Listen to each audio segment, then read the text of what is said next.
তোমরা এইভাবে প্রার্থনা করো, হে আমাদের স্বর্গস্থ পিতা, তোমার নাম পবিত্র বলে মান্য হোক, তোমার রাজ্য আসুক, তোমার ইচ্ছা যেমন স্বর্গে তেমন পৃথিবীতে ও পূর্ণ হোক।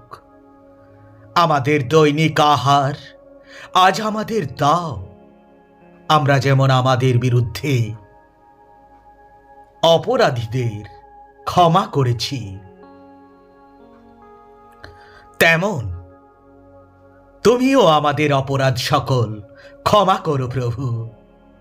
আর আমাদের প্রলোভনে পড়তে দিও না, কিন্তু সেই পাপাত্মা থেকে তুমি আমাদের রক্ষা করো প্রভু। তোমরা যদি লোকের অপরাধ ক্ষমা করো, তোমাদের স্বর্গস্থ পিতাও তোমাদের অপরাধ ক্ষমা করবেন।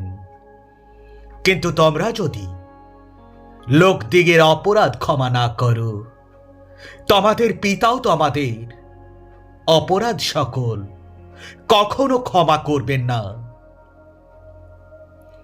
প্রার্থনা করার সময় তোমরা বলো, পিতা, তোমার নাম পবিত্র রূপে মান্য হোক, তোমার রাজ্য আসুক।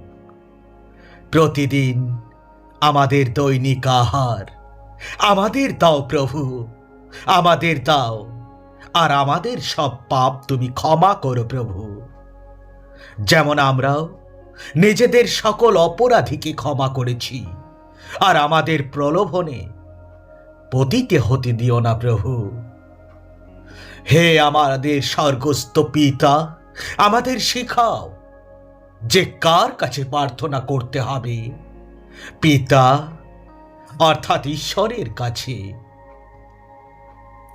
তোমার নাম পবিত্র বলে মান্য হোক, এটি আমাদের এই শিক্ষাই দেয় যেন আমরা ঈশ্বরের আরাধনা ও প্রশংসা করি। তোমার রাজ্য আসুক, তোমার ইচ্ছা যেমন স্বর্গে তেমনি পৃথিবীতেও পূর্ণ হোক প্রভু।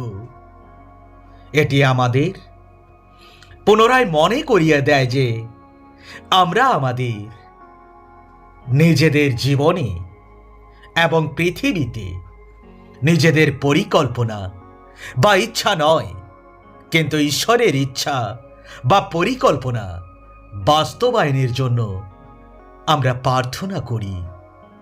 আমাদের আকাঙ্ক্ষা বা চাওয়া পাওয়া নয়, কিন্তু ঈশ্বরের ইচ্ছাই যেন আমাদের জীবনে ও পৃথিবীতে পূর্ণ হয়। সেই জন্য আমাদের প্রার্থনা করতেই হবে। যে খাবার আমাদের দরকার তা আজ আমাদের দাও, এটির মধ্য দিয়ে আমাদের উৎসাহিত করা হচ্ছে যেন আমাদের যা যা দরকার তা ঈশ্বরের কাছে চাই। যারা আমাদের ওপর অন্যায় করে থাকে, আমরা যেমন তাদের ক্ষমা করেছি, তেমনি তুমিও আমাদের সমস্ত অন্যায় ক্ষমা করো। এটি আমাদের পুনরায় স্মরণ করিয়ে দেয় যেন আমরা নিজ নিজ পাপ ঈশ্বরের কাছে স্বীকার করি এবং সেগুলো থেকে আমরা ফিরে আসি। এছাড়াও ঈশ্বর যেমন আমাদের ক্ষমা করেছেন, আমরাও যেন তদ্রূপ অন্যদের ক্ষমা করি। প্রভুর প্রার্থনার সার কথা হলো, আমাদের তুমি পরীক্ষায় পড়তে দিও না প্রভু, বরং শয়তানের হাত থেকে আমাদের তুমি রক্ষা করো প্রভু।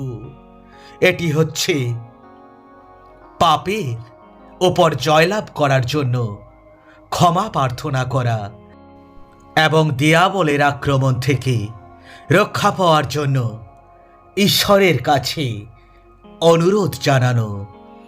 সুতরাং আবারও বলি, প্রভুর প্রার্থনা শুধুমাত্র মনে রাখা এবং পুনরায় তা ঈশ্বরের কাছে মুখস্থ বলার মতো কোনো প্রার্থনা নয়। এটি হলো আমাদের কিভাবে প্রার্থনা করা উচিত তার একটি নমুনা বা উদাহরণ মাত্র। প্রভুর প্রার্থনা মুখস্থ করার মধ্যে কি ভুল কি কিছু আছে? অবশ্যই না। প্রভুর শেখানো এই প্রার্থনা পুনরায় তার কাছে প্রার্থনা আকারে উৎসর্গ করা কি ভুল কোনো বিষয়? অবশ্যই না। যদি কিনা আপনি আপনার হৃদয় থেকে উৎসারিত এই প্রার্থনায় বিশ্বস্ত থাকেন এবং আপনি যা বলেছেন সত্যি যদি সেটি মনের কথা হয়ে থাকে, মনে রাখুন প্রার্থনার মধ্য দিয়ে ঈশ্বর আমাদের সাথে যোগাযোগ সম্বন্ধ স্থাপন করতে এবং আমরা কি বিশেষ ভাষা বা কথা প্রার্থনায় ব্যবহার করছি তা নয়, কিন্তু তিনি আমাদের সাথে কথা বলতে অনেক বেশি আগ্রহী। ফিলিপিও 4:6-7 লেখা আছে, কোনো বিষয় নিয়েও তোলা হইও না, বরং তোমাদের সমস্ত চাওয়ার বিষয় ধন্যবাদের সঙ্গে প্রার্থনার দ্বারা ঈশ্বরকে জানাও। তার ফলে ঈশ্বরের দেওয়া যে শান্তির কথা মানুষ চিন্তা করেও বুঝতে পারে না, খ্রিস্ট যিশুর মধ্য দিয়ে সেই শান্তি তোমাদের অন্তর ও মনকে রক্ষা করবে। আমিন, আমিন, আমিন।